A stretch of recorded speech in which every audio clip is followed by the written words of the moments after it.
như nốt sa cha tơ ôm tàu nốt có mây yang ở tuổi ngô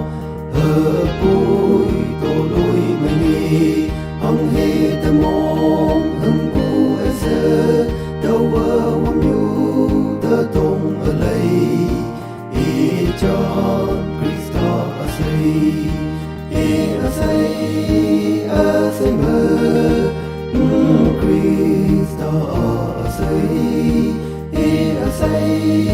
asay mơ Krista asay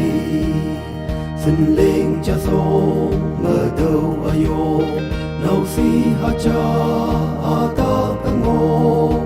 iyong wan pa tanam đâu ở imong nay bu mangi iya haya na tai wonder Krista asay mơ Krista asay mơ Krista asay ở châu có ta cha sa yang mơ vẫn chôm cha pin mơ tâu ở nghe iya hầm tu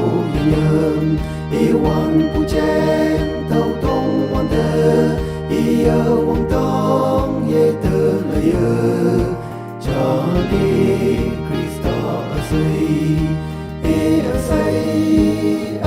mơ Krista asay mơ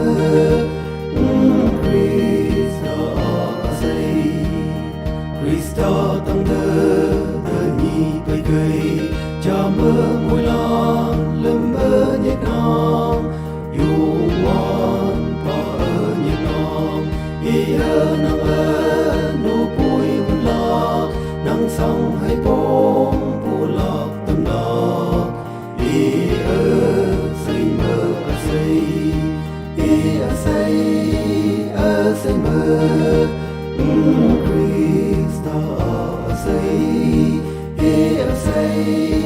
asay mơ